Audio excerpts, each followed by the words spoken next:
एक खुशी खबर आस्कार सब डिविजनल मेडिकल जो अच्छी आम स्थानांतरित करने जाऊँ सरकार माध्यम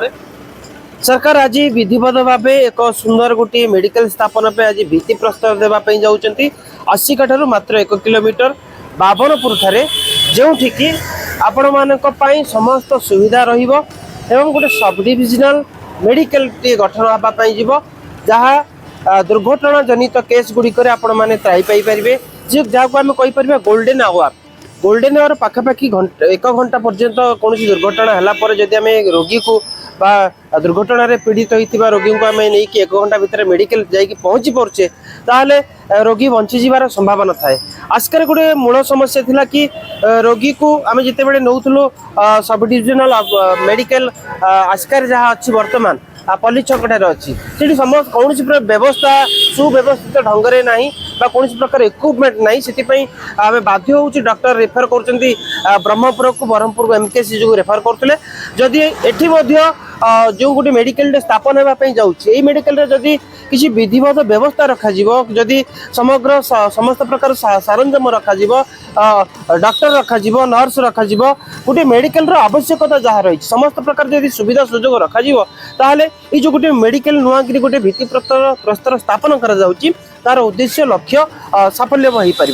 आम आशा रखा जे ये जो मेडिकल टी स्थापन होची आस्कारे उपखंड स्तरीय गोटे मेडिकल होची मेडिकल समस्त प्रकार व्यवस्था रखा जाऊ सरकार पाखे आमर एति निवेदन रहिबो चलंतु जीवा आज स्वतंत्र रिपोर्ट रे देखिबा कौन एवं किभली आज भित्ति प्रस्तर कार्यक्रम रही ये जो उपखंड स्तरीय गोटे मेडिकल होची ये मेडिकल रे कौन सब सुविधा मान रहिबो। आसिका बाबनपुर ठारे उपखंड स्तरीय चिकित्सालय भित्ति प्रस्तर स्थापन कले विधायक सरोज कुमार पाढ़ी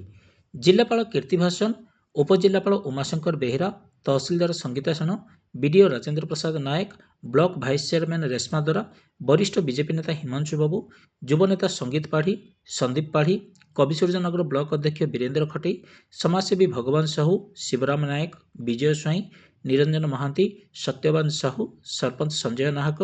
समिति सभ्य संतोष कुमार जेना युवनेता कालिया नाहक भिकी पात्र सियाड़िया युवनेता भगवान स्वाई समेत बहु सरपंच और समिति सभ्य उपस्थित रही उक्त भित्तिप्रस्तर कार्यक्रम को साफल्यमंडित करथिले।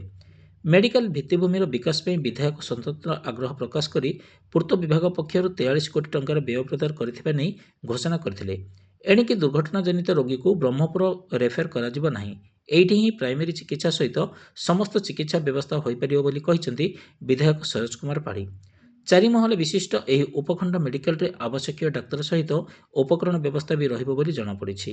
7 एकर परिमित अंचल रे एही मेडिकल हेउथबा बेले स्थानीय जनसाधारण भितर मेडिकल को नहीं उत्साह देखा मिली। एही प्रकल्पटी 27 मास भितर सरिबाकु समय धार्य करा जायथिबा जଣା पड़िछि। खूब शीघ्र यार काम आरंभ हेबा पई जाउछि बोली कहिसेंती जिलापाल भी कीर्तिभाषण।